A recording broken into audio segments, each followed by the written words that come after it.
Hello बच्चों, welcome to our YouTube channel. तो आज हम करेंगे standard ninth maths one algebra का चैप्टर नंबर 3, जिसका नाम है पॉलिनोमियल्स। हमने इसके पहले 2 चैप्टर्स खत्म कर दिए हैं। वो दोनों चैप्टर्स के वीडियोस अगर आपको देखने हैं तो यहाँ पे राइट साइड में ऊपर प्लेलिस्ट का लिंक आएगा, उस पर क्लिक करेंगे तो आप वो दोनों चैप्टर्स के हर एक प्रैक्टिस सेट का वीडियो देख सकते हैं।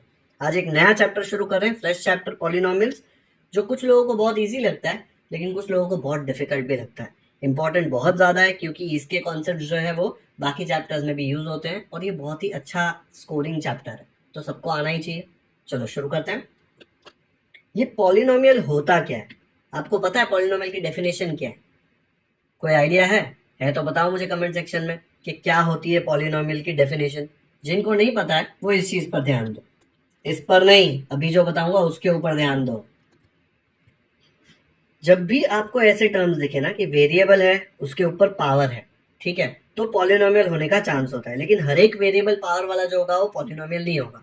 पॉलिनोमियल बनने के लिए उसको कुछ स्पेसिफिक कंडीशंस मीट करनी पड़ती है। जैसे जो भी इसका पावर है ना, ये देखो यहाँ पे x का पावर क्या है 100, यहाँ पे p का पावर 2, यहाँ पे x का पावर 3।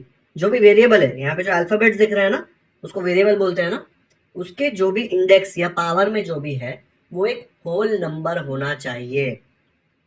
क्या होना चाहिए? इंडेक्स होना चाहिए होल नंबर। ये वर्ड याद रखना, मैं जो बोल रहा हूँ, इंडेक्स क्या होना चाहिए? Whole number. होल नंबर कौन से होते हैं? होल नंबर होते हैं 0 1 2 3 इंफिनिटी तक। नेगेटिव रहेगा तो चलेगा क्या? नहीं चलेगा। ठीक है, होल नंबर होना चाहिए तो ही वो पॉलिनोमियल होता है। अच्छा, पॉलिनोमियल में सिर्फ 2 टर्म हो सकते हैं क्या? नहीं, हजारों टर्म हो सकते हैं। आप एक बड़ा एग्जांपल ले सकते हो, a raise to 45 plus 3x² plus 45b³ plus 27 a raise to 10। इसमें a आया, b आया, x आया, कितने भी वेरिएबल्स आ सकते हैं, कितना भी टर्म्स भी हो सकता है। लेकिन उसमें एक बात याद रखना है कि जो उसका पावर हो वो एक होल नंबर होना चाहिए। अगर पावर होल नंबर है वेरिएबल का तो वो जो भी टर्म दिया हुआ है, जो भी एक्सप्रेशन दिया हुआ है, वो पॉलिनोमियल बोल सकते हैं। ओके, वर्ड समझ गए? होल नंबर होना चाहिए, उसका इंडेक्स या पावर। अब ये कंफ्यूजन कहाँ पे होगा? लेट्स से मैं आपको एक क्वेश्चन पूछता हूँ, इज 5 अ पॉलिनोमियल? क्या ये नंबर एक पॉलिनोमियल है? पॉलिनोमियल की कंडीशन क्या थी कि इसमें जो वेरिएबल होगा, जो भी एक्सप्रेशन दिया, एक्सप्रेशन मतलब जो सारे टर्म्स दिए होते हैं, वो जो एक्सप्रेशन दिया हुआ है उसमें जो वेरिएबल है उसका इंडेक्स या जो पावर जो आप बोलते हो वो एक होल नंबर होना चाहिए। यहाँ पे देख के क्या लगता है?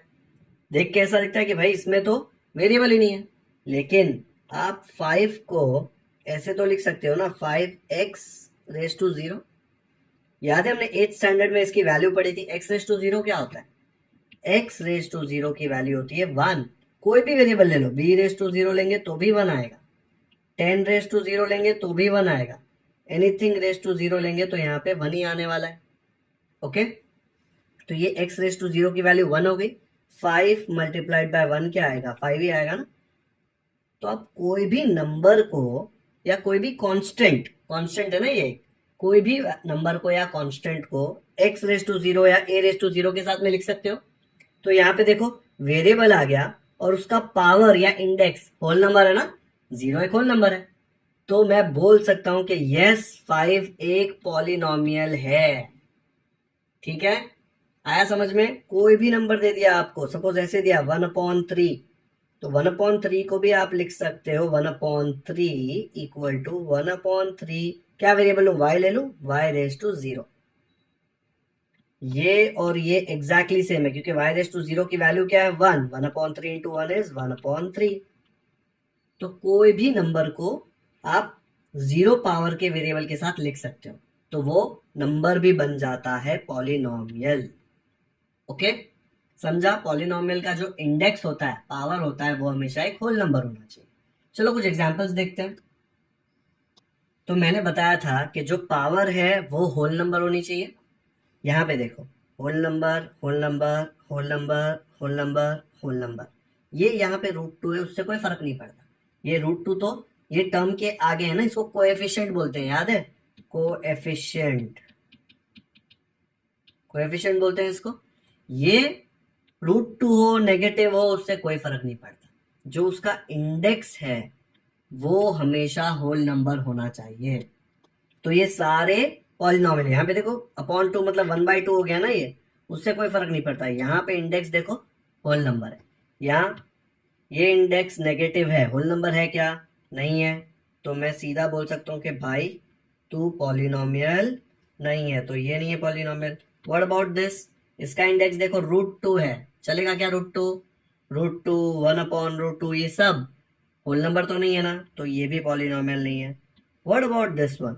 ये √3 से कोई प्रॉब्लम नहीं है, लेकिन वेरिएबल का पावर देखो यहाँ पे 1/5 है, होल नंबर है क्या?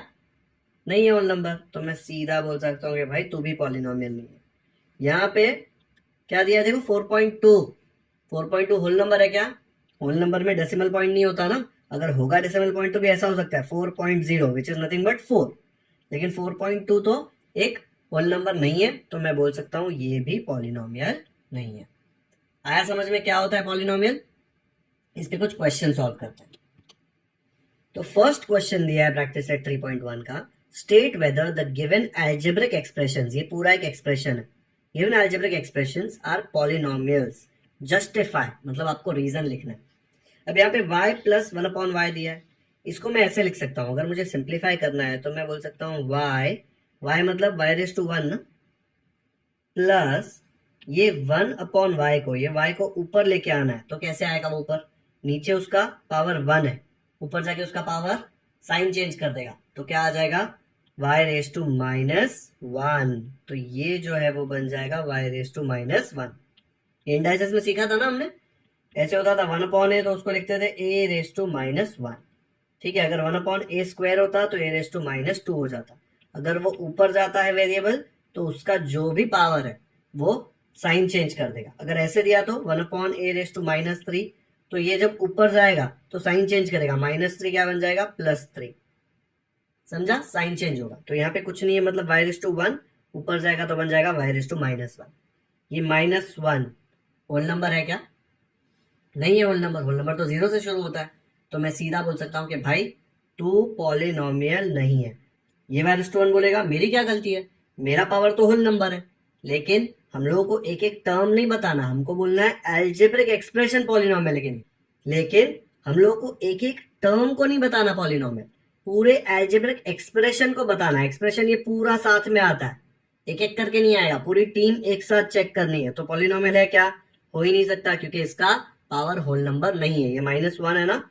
तो रीजन क्या लिखेंगे हम लोग कि ये पॉलिनॉमियल नहीं है, बिकॉज इसका पावर जो है वो होल नंबर नहीं है। ऐसे आ जाएगा, the power of one of the terms is not a whole number, -1 है देखो। देयरफॉर ये जो भी एल्जेब्रिक एक्सप्रेशन दिया था y + 1/y is not a polynomial. Okay, हमने जस्टिफाई भी कर दिया। आया समझ में?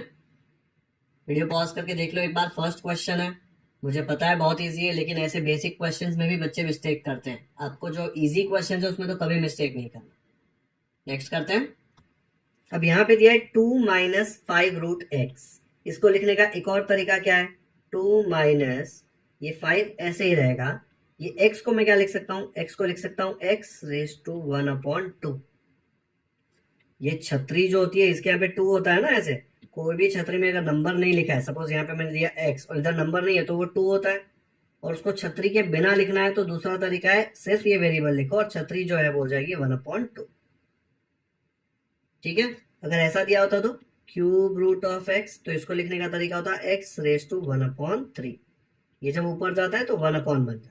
ठीक है, अब यहाँ पे देखो ये होल नंबर है क्या? x का पावर देखो, हमको पता है 2 एक कांस्टेंट है, वो तो पॉलिनॉमियल बन सकता है, इसको मैं लिख सकता हूँ x⁻0 के साथ। लेकिन यहाँ पे x की पावर देखो होल नंबर नहीं है, हाफ थोड़ी ना होल नंबर होता है। तो क्या लिखेंगे कि ये भी पॉलिनॉमियल नहीं है। रीजन कैसे लिखेंगे? ऐसे आ जाएगा, here the power of x is 1/2 which is not a whole number। जो भी एल्जेब्रिक एक्सप्रेशन दिया था उसका पावर अगर होल नंबर नहीं है तो it is not a polynomial. यहाँ पे याद रखना है, जो क्वेश्चन में दिया था वही लिखना। ये हमने सिंप्लीफाई किया है अपने समझने के लिए। ओके, नेक्स्ट करते हैं। थर्ड वाला दिया है x² + 7x + 9। बहुत डिफिकल्ट है ना। अगर इसको सिंप्लीफाई करना है तो कैसे लिखोगे? x² + 7x और इसको लिखोगे प्लस 9x⁻0। 9 के साथ x⁻0 आ जाएगा तो 9 ही होता है ना, वो ये 1 होता है। 91 मत बना देना उसको, 9 इंटू 1 इज 9। ठीक है, इसका पावर 2 होल नंबर, इसका पावर 1 चाहिए तो वहां पे भी 1 लिख दो, 1 भी होल नंबर, इसका पावर 0 वो भी होल नंबर।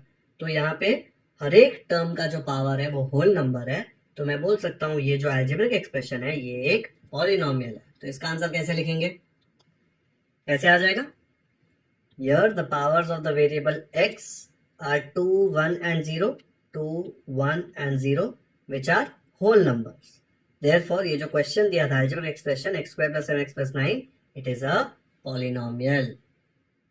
इजी था ना, 8th स्टैंडर्ड में आप लोग सॉल्व भी करते थे इसको, याद है, फैक्टराइज करते थे इसको, ये पॉलिनोमियल था। चलो आगे बढ़ते हैं। अब ये फोर्थ वाला देखो टाइम पास के लिए दिया है, इसमें क्या है 2m⁻² प्लस 7m−5। अब इसको सिंप्लीफाई करने की जरूरत ही नहीं है, ये m⁻², -2 होल नंबर होता है क्या, होल नंबर तो 0 से शुरू होता है, तो इसमें m का जो पावर है वो होल नंबर नहीं है, तो ये पॉलिनोमियल नहीं है। तो यहाँ पे सीधा लिख दो कि here the power of variable m is not a whole number, या फिर here the power of variable m is -2 which is not a whole number, therefore the algebraic expression is not a polynomial. समझा, कैसे आ जाएगा, here the power of variable m is -2 which is not a whole number, अभी वो whole number नहीं है, तो जो expression दिया है 2m⁻² plus 7m−5 is not a polynomial. यहाँ पे ये सब लिखने की जरूरत नहीं पड़ी, 1 फिर यहाँ पे m⁻0, क्यों, बिकॉज सीधा यहीं पे पता चल रहा था कि ये पॉलिनोमियल हो ही नहीं सकता, तो इसको सिंप्लीफाई किया ही नहीं, सीधा आंसर लिखा। आ गया समझ में, देख लो एक बार अच्छे से, भले ही कितना भी इजी हो, प्रैक्टिस करना है, नोटबुक में लिखना है, ये इसमें करते हैं मिस्टेक लोग। चलो नेक्स्ट करते हैं, सबसे डिफिकल्ट क्वेश्चन, याद है ना ये कैसे होता है, इसको ऐसे लिख सकते हैं ना 10x⁻0। ये जो ऐसे पॉलिनोमियल्स होते हैं ना, ये नंबर वाले, इसको कांस्टेंट पॉलिनोमियल्स भी बोलते हैं। ठीक है, तो ये वेरिएबल x का पावर एक होल नंबर है, तो ये जो एक्सप्रेशन दिया है ये एक पॉलिनोमियल है।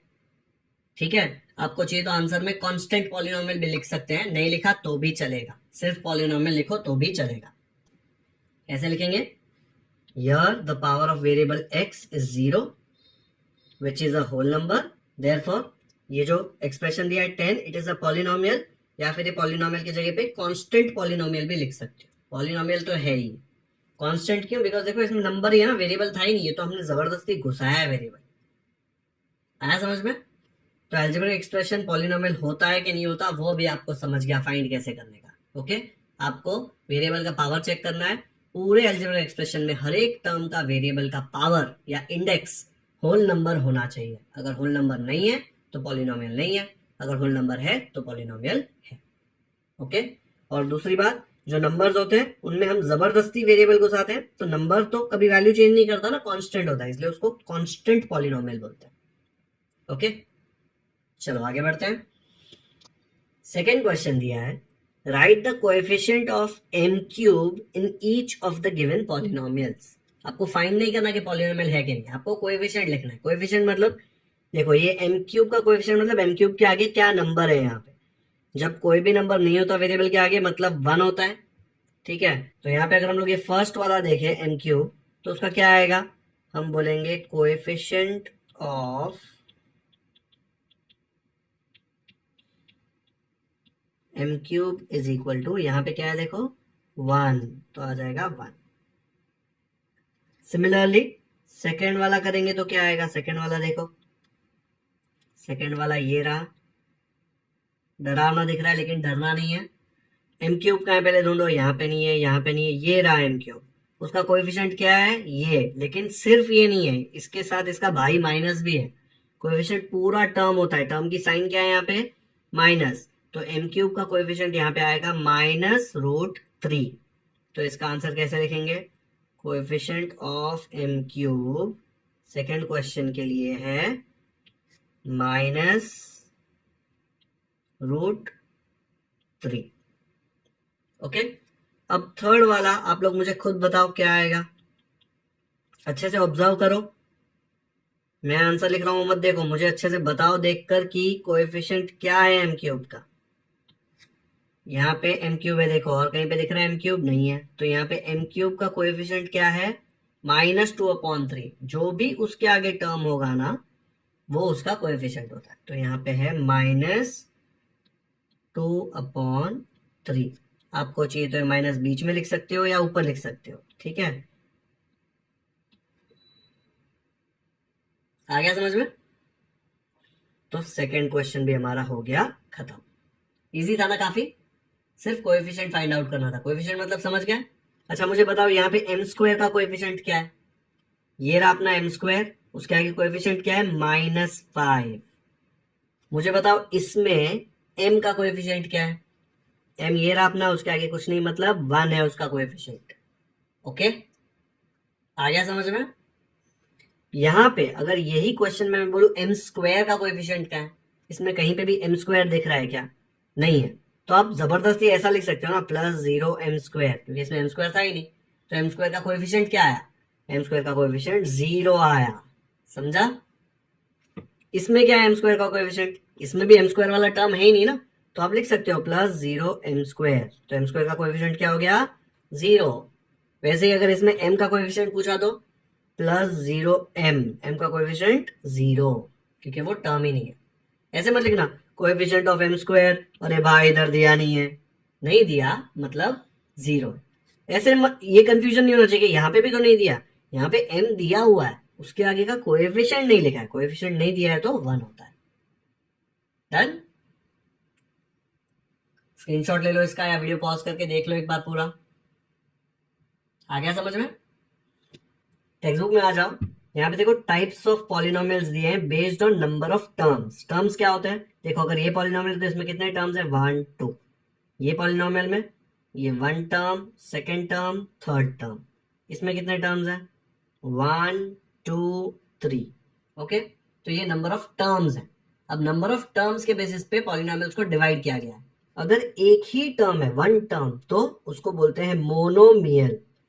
पॉलिनोमियल था ना, पॉली की जगह पे क्या आ जाएगा, मोनो। मोनो का मतलब 1 होता है, ठीक है। तो अगर एक ही टर्म है, देखो 2x 5, 5 को 5x⁻0 लिख सकते हो ना, तो एक ही टर्म है 5, कुछ भी हो जाए एक टर्म होगा तो उसको बोलते हैं मोनोमियल, ठीक है। याद रखो हम लोग यहाँ पे पावर देख ही नहीं रहे, पावर से कोई लेना देना ही नहीं है मोनोमियल का, ठीक है।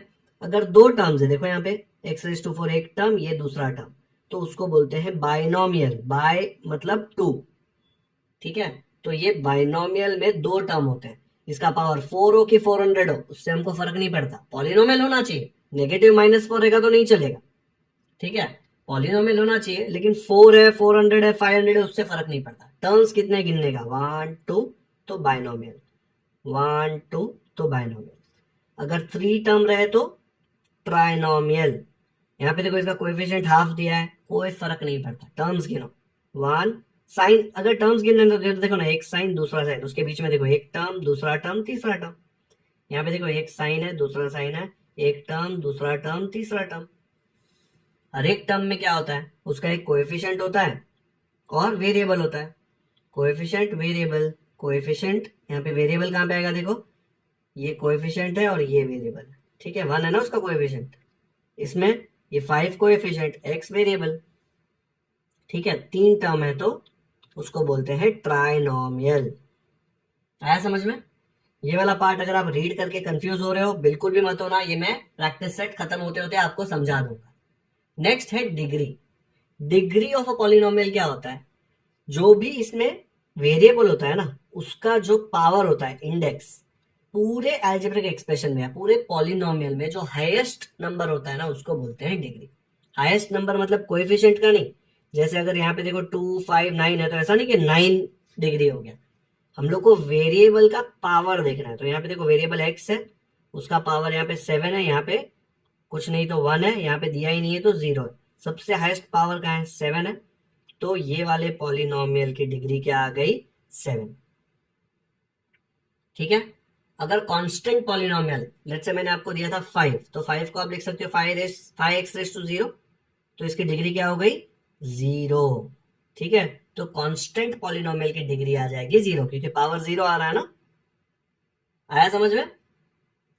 चलो हम लोग ये यूज करके अभी क्वेश्चन सॉल्व करते हैं। अभी सिर्फ एक ही वेरिएबल वाला किया है, इसमें 3-4 वेरिएबल घुसाएंगे वो लोग, लेकिन वो भी काफी इजी है। पहले कुछ क्वेश्चंस कर लेते हैं। थर्ड क्वेश्चन दिया है, right the polynomial in x using the given information. बोला है मोनोमियल चाहिए विथ डिग्री 7। मोनोमियल मतलब मोनोमियल में एक ही टर्म होता है, डिग्री 7 चाहिए। वेरिएबल जो भी होगा उसका पावर 7 होना चाहिए। क्या लेना है वेरिएबल? एक्स ले लो। तो अगर मैं बोलता हूं एक्स, उसका पावर क्या होना चाहिए? 7, क्योंकि दिया हुआ है डिग्री 7। और मोनोमियल है तो इसके बाद कोई टर्म बनाने की जरूरत ही नहीं है, एक ही टर्म है इसमें। इसको कोएफिशिएंट देना है कुछ, जो मन में आए वो कोएफिशिएंट दे दो। 100 दे दो, क्या 100 दे दो, क्या फर्क पड़ता है? कितने टर्म्स हैं? एक टर्म, तो ये मोनोमियल, डिग्री क्या है? 7। तो हमारा फर्स्ट क्वेश्चन सॉल्व हो गया। आपके और आपके दोस्त का आंसर सेम आ सकता है क्या? सिर्फ ये जो 7 है ना वो सेम आएगा। उसने x के जगह पे y लिया तो भी उसको राइट मिलेगा, उसने 100 के जगह पे 1000 लिया, 2 लिया, 5 लिया, 15 लिया तो भी राइट मिलेगा। हम लोगों को मोनोमियल चाहिए विद डिग्री 7। ऐसे हजारों आंसर्स पॉसिबल है, वो हजारों करोड़ों आंसर में से मैंने एक आंसर लिखा है, ठीक है? तो इसका आंसर जरूरी नहीं है सबका मैच होगा। सेकेंड बोल रहा है बाइनोमियल विद डिग्री 35। ये भी एकदम टाइम पास है। बाइनोमियल मतलब उसमें दो टर्म तो है ही, और डिग्री 35 है, मतलब जो भी वेरिएबल है, लेट्स से मैं वेरिएबल y लेता हूं तो उसका डिग्री या पावर क्या आएगा? 35। अब बाइनोमियल है, सिर्फ एक टर्म से नहीं चलेगा, तो इसमें मैं एक और टर्म ऐड कर देता हूं। क्या ऐड करूं? छोटा सा नंबर दे दूं क्या? कोई 10 दे देता हूं, हो गया। कितने टर्म्स हैं? 1 2, बन गया बाइनोमियल। डिग्री क्या होता है? जो भी पॉलिनोमियल है उसमें वेरिएबल का हाईएस्ट पावर, वेरिएबल यहाँ पे है, हाईएस्ट पावर है 35, तो डिग्री 35। ये 10 के जगह पे मैं y भी लिख सकता हूँ, 10y, खाली y भी लिख सकता हूँ। इसका पावर 1 है, लेकिन डिग्री क्या होता है? हाईएस्ट जो होता है वो डिग्री होता है, ठीक है? तो y लिखा तो भी फर्क नहीं पड़ता, नहीं लिखा तो भी फर्क नहीं पड़ता, लेकिन यहाँ पे तो वेरिएबल लिखना पड़ेगा। तो ये बन गया अपना बाइनोमियल विद डिग्री 35। तीसरा दिया है ट्राइनोमियल विद डिग्री 8। ये भी टाइम पास है, 3 टर्म होना चाहिए। 3 टर्म मतलब 3 टर्म्स होने चाहिए जिसमें एक वेरिएबल होना जरूरी है, ठीक है? तो ट्राइनोमियल विद डिग्री 8 बोला है, तो मैं ऐसे बोल सकता हूँ a क्यूब, ठीक है, plus 2a square plus 1। 3 term हो गए ना, 1 2 3, तो आ गया अपना ट्राइनोमियल। डिग्री 8 बोला है भाई, 3 कैसे लिया? तो डिग्री हम लोग इसका ले लेंगे 8। कंफ्यूजन यहाँ पे नहीं हो चाहिए सर, इसमें तो 2 भी है तो डिग्री 2 आएगा। हाईएस्ट डिग्री कहाँ पे है? इधर है ना हाईएस्ट पावर, तो वो उसका डिग्री हो गया। तो 1 2 3 ट्राइनोमियल, डिग्री 8, देखो डिग्री 8 हो गया। थर्ड क्वेश्चन भी इजी है ना? अभी आप सोच रहे हैं इसका कुछ फायदा ही नहीं है, ऐसे क्वेश्चन थोड़ी ना एग्जाम में आने वाले, लेकिन जो बड़े बड़े क्वेश्चन होंगे ना उसमें छोटे छोटे पार्ट्स में ये निकालना होगा, ये इंपॉर्टेंट होगा, इसलिए ये सीखना तो पड़ेगा ही। और क्वेश्चन आ गया तो लक बहुत सही है अपना, है ना? आ गया समझ में थर्ड क्वेश्चन? चलो नेक्स्ट करते हैं। याद रखना है इसमें हर एक बच्चे का आंसर अलग होगा, टीचर का आंसर अलग होगा, आपका अलग होगा, आपके फ्रेंड का अलग होगा।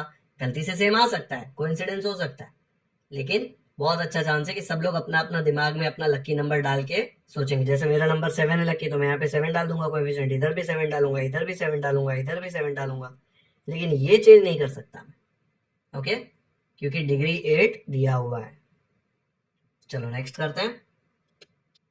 फोर्थ क्वेश्चन दिया है, right the degree of the given polynomials. उसमें फर्स्ट क्वेश्चन है √5। √5 देख के डरना नहीं है। √5 को आप लोग क्या लिख सकते हो? कांस्टेंट नंबर है, ठीक है?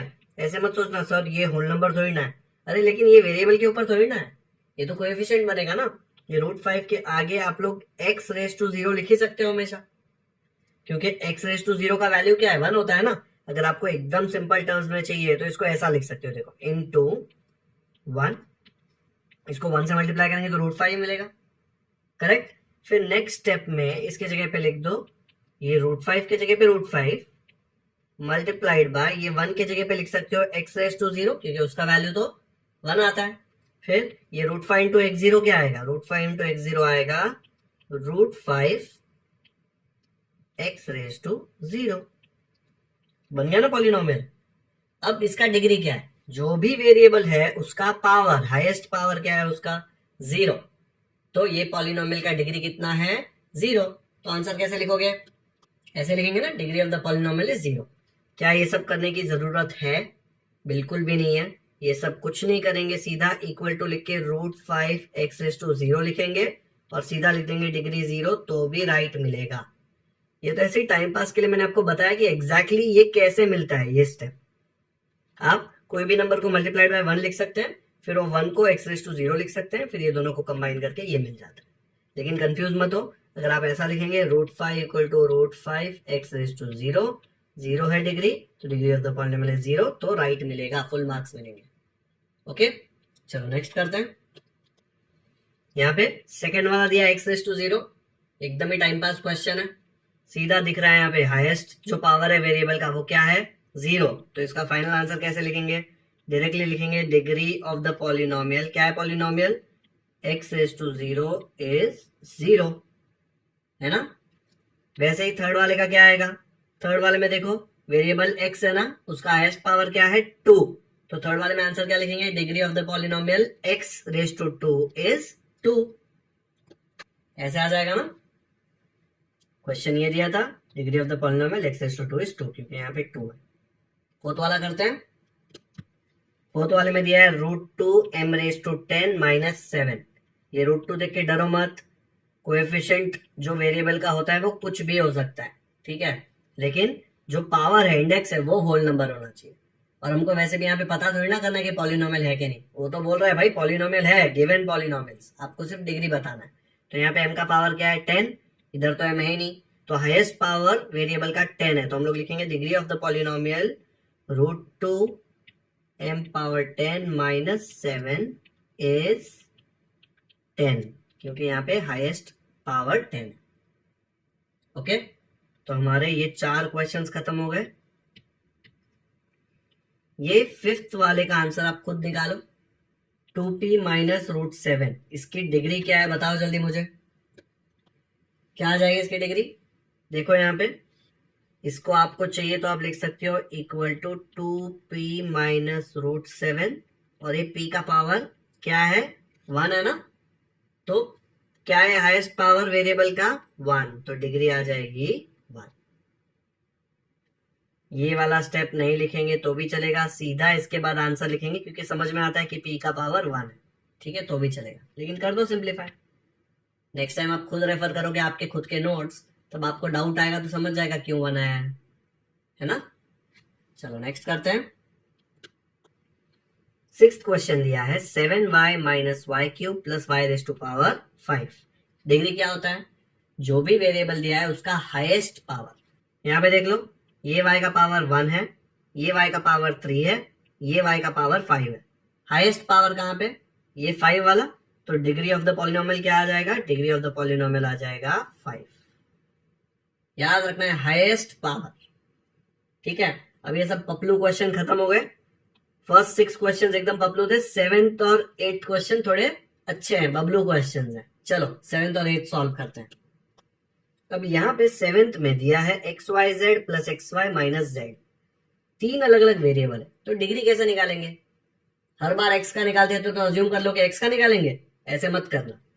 जब बहुत सारे वेरिएबल एक साथ हो तो हर एक टर्म में हर एक वेरिएबल का डिग्री जो आता है वो ऐड कर देना है। जैसे मतलब यहाँ पे 1 है, y का भी 1 है, z का भी 1 है, तो क्या आएगा, 1 + 1 + 1 टोटल हो जाएगा 3, तो इसका डिग्री आ गया है आपको 3, ठीक है। यहाँ देख लो, x एक है 1, यहाँ पे y 1, तो 1 + 1 कितना हो जाएगा, इसका डिग्री हो जाएगा 2, और यहाँ पे z है अकेला, उसका पावर कुछ नहीं मतलब 1, तो इसकी डिग्री है 1।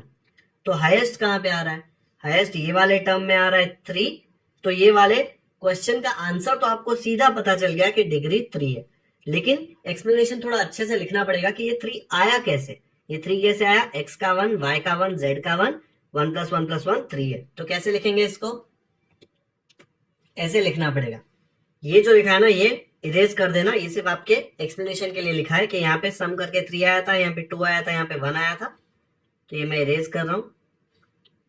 The sum of powers in the term X Y Z, हमने देख लिया था ना 3r था, in the term X Y Z is 1 + 1 + 1 = 3, which is the highest sum of powers in the entire polynomial, ये in this polynomial. Therefore, the degree of the polynomial xyz plus xy minus z is 3. Okay? ऐसा नहीं है rule के अरे first term है तो first term का ही degree हम लोग ऐड करके करेंगे, ऐसा बिल्कुल भी नहीं है. जिसका भी हाईएस्ट आएगा वो डिग्री होगा. ठीक है, वीडियो पॉज करो और एक बार अच्छे से देख लो. ये थोड़ा अच्छा क्वेश्चन था ये. डन. अभी 8th क्वेश्चन खुद से ट्राई करोगे. 8th में देखो 2 वेरिएबल्स है mn. तो कैसे फाइंड आउट करेंगे? डिग्री ऐड करके फाइंड करेंगे. चलो जल्दी से करो फाइंड.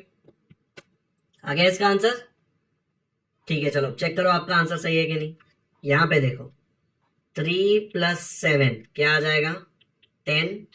इधर देखो 5 और n के यहाँ पे कुछ नहीं मतलब 1. 5 + 1 हो जाएगा 6 और यहाँ पे m का 1 और n का 1. 1 + 1 हो जाएगा 2. तो यहाँ पे हाईएस्ट कहाँ पे आ रहा है? ये वाले टर्म में. तो मैं लिखूंगा here the sum of powers in the term, क्या है term? m³ n7 is 3 + 7 which is equal to 10. हमने चेक कर लिया 10, 6, 2. सबसे ज्यादा इधर ही आ रहा है 10 which is the highest sum of powers in ये पूरा पॉलिनोमियल. या तो आप इन द पॉलिनोमियल लिख लो या ये पॉलिनोमियल यहाँ पे कॉपी कर लो, दोनों में से कुछ भी चलेगा. तो इन m³ n7 minus 3m5n plus mn.